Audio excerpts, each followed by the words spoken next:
Dalam analisis financial market ada dua pendekatan yang biasanya digunakan untuk membuat keputusan transaksi.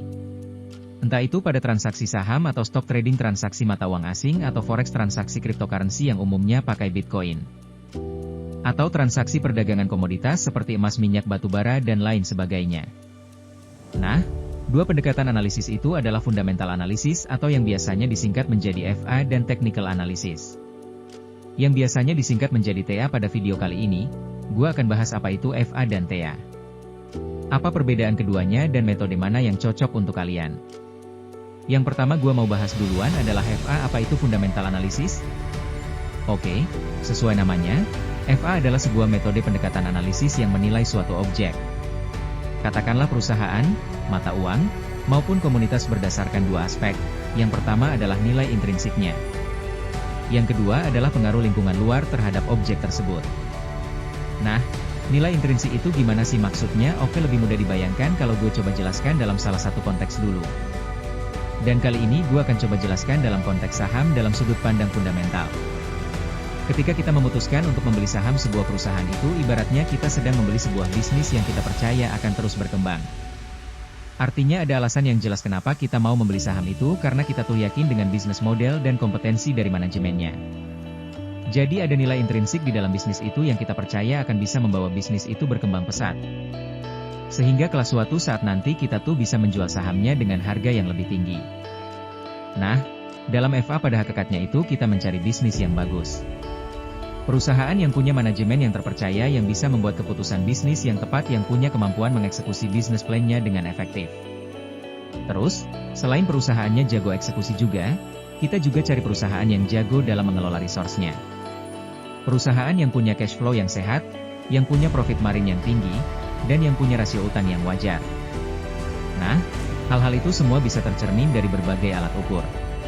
Misalnya, dalam laporan keuangan yang disampaikan setiap 3 bulan sekali, dari laporan keuangan tersebut kita bisa melihat apakah perusahaan tersebut punya kemampuan manajemen yang bagus atau enggak, punya kemampuan untuk mencetak profit yang tinggi atau enggak, rasio utangnya gimana, sehat atau enggak, dan lain sebagainya. Nah, itu baru dari sisi kinerja perusahaannya. Di sisi lain kita juga bisa melihat bagaimana lingkungan luar bisa mempengaruhi bisnis tersebut. Misalnya, dari kondisi persaingan usahanya, bagaimana dunia industrinya, dan juga bagaimana kondisi market trend di masa depan. Misalnya nih, kita bisa melihat apakah tren penetrasi internet dan semua yang serba digital seperti sekarang ini apakah bisa menguntungkan bisnisnya? Atau justru mengancam bisnisnya? Karena kita juga tahu nih ada banyak bisnis yang sebetulnya secara kinerja perusahaan itu bagus-bagus aja. Tapi karena nggak siap untuk menghadapi inovasi baru dan persaingan usaha, ya akhirnya jatuh juga. Oke, kira-kira udah kebayang ya gimana pendekatan fundamental analisis ini dalam konteks membeli saham. Intinya kita menilai valuasi sebuah saham berdasarkan kinerja perusahaannya dan juga kemampuannya dalam beradaptasi dengan perubahan lingkungan luar.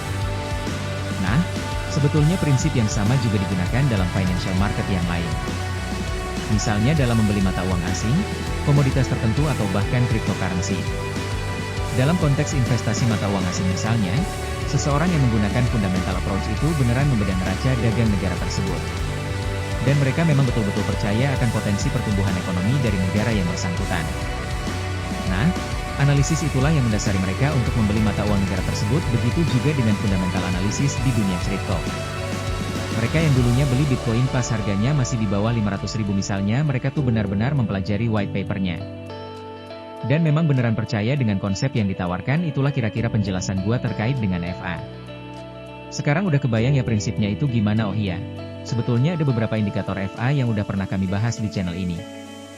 Nanti linknya gua taruh di kolom deskripsi. Oke? Oke, kita lanjut dulu ke technical analysis. Apa sih technical analysis itu? Jadi TA itu sebetulnya adalah sebuah metode untuk memperkirakan arah pergerakan harga yang tercermin pada grafik dan volume transaksi dengan bantuan indikator-indikator tertentu.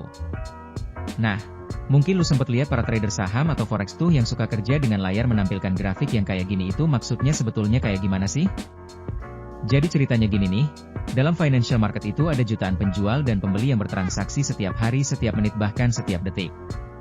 Nah, para penjual dan pembeli ini mereka tuh sebetulnya beradu penetapan harga secara online. Coba sekarang lu bayangin misalnya dalam perdagangan saham X ada dua kelompok pembeli dan kelompok penjual. Kelompok pembeli menawar harga saham perusahaan X itu seharga Rp1.000 per lembarnya, tapi dari sisi penjual mereka menawarkan dengan harga Rp1.050 per lembar sahamnya. Nah, sampai di sini belum ada transaksi nih karena belum ada kesepakatan antara penjual dan pembeli. Dalam satu ketetapan harga, tapi pada satu titik tertentu pasti ada aja yang ngalah. Entah itu si pembeli maupun penjual untuk mengubah penawarannya. Misalnya, mereka ketemu pada harga Rp1.030, nah setelah terjadi kesepakatan harga antara penjual dan pembeli pada satu ketetapan harga.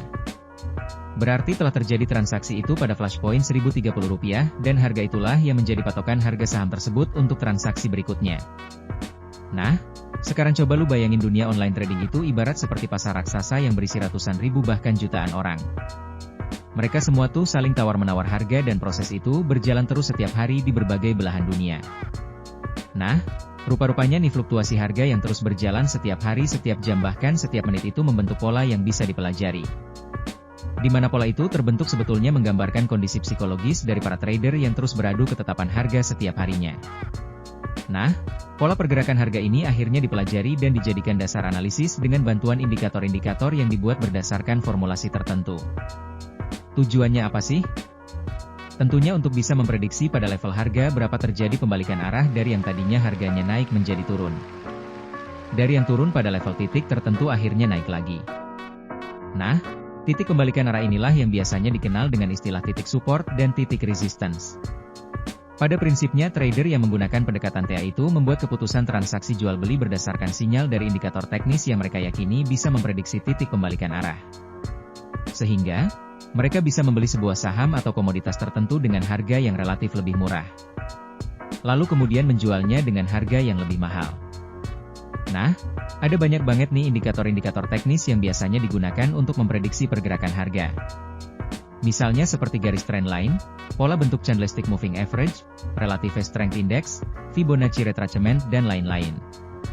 Oke, gue yakin pasti masih banyak di antara kalian yang asing banget dengan istilah-istilah tadi. Enggak apa-apa, santai aja. Nanti di video-video selanjutnya gue janji akan bahas lebih detail lagi tentang indikator-indikator tersebut. Nah, satu hal lagi yang menarik dari TA ini adalah sifatnya yang cukup universal. Artinya penerapan dari technical analysis ini bisa digunakan dalam berbagai financial market, baik itu dalam konteks perdagangan saham, forex, cryptocurrency, dan lain sebagainya. Jadi istilahnya tuh ilmunya satu, tapi bisa kepake buat semua financial market. Oke deh, moga-moga lu udah semakin kebayang ya apa sih technical analysis itu. Nah, terus sekarang pertanyaannya adalah bagusan mana nih? Fundamental analysis atau technical analysis? Jawabannya, sama-sama bagus. Lu bisa pilih mana aja yang lu rasa lebih cocok dengan diri kalian, karena ya pada dasarnya metode fundamental atau technical itu kita bicara cocok-cocokan. Ada karakter orang yang investigatif banget nih, lebih suka ngulik laporan keuangan, baca berita tiap hari, suka mengamati kondisi perekonomian. Nah, orang-orang kayak gini nih yang lebih cocok menggunakan pendekatan fundamental analysis. Mereka yang menggunakan pendekatan EVA ini biasanya jago nemuin prospek bisnis yang bagus atau komoditas yang akan dibutuhkan oleh banyak orang di masa mendatang. Nah, uniknya mereka juga cenderung lebih sabar dan gak buru-buru mengambil keuntungan jangka pendek. Karena yang mereka percaya sama prospek dan potensi bisnis atau komoditas yang mereka investasi. Mereka yang menggunakan EVA ini juga biasanya berorientasi pada jangka waktu investasi yang lama dan nggak terlalu peduli dengan fluktuasi harga jangka pendek. Nah sebaliknya, orang yang lebih cocok menggunakan pendekatan teknikal adalah mereka yang memiliki kepekaan terhadap pola-pola pergerakan harga jangka pendek. Biasanya mereka yang cocok dengan TA itu tipe orang yang disiplin banget, soalnya dalam menjalankan TA itu kita harus bisa bikin rencana trading yang matang serta punya money management dan risk management yang terukur. Jadi kalau ngomongin soal analisis teknikal itu kemampuan utamanya adalah kedisiplinan, konsistensi, dan bisa punya komitmen dengan rencana trading yang udah kita rancang sendiri. Nah, kalau EVA itu orientasinya jangka panjang, kalau para teknikalis ini justru biasanya fokus pada transaksi-transaksi jangka pendek. Mereka biasanya nggak terlalu melihat aspek fundamental dari objek tradingnya, tapi hanya fokus pada pola-pola pergerakan harga aja. Nah itulah karakter-karakter yang membedakan mereka yang lebih cocok dengan EVA sama mereka lebih cocok dengan TA. Jelas ya bedanya EVA dengan TA itu seperti apa.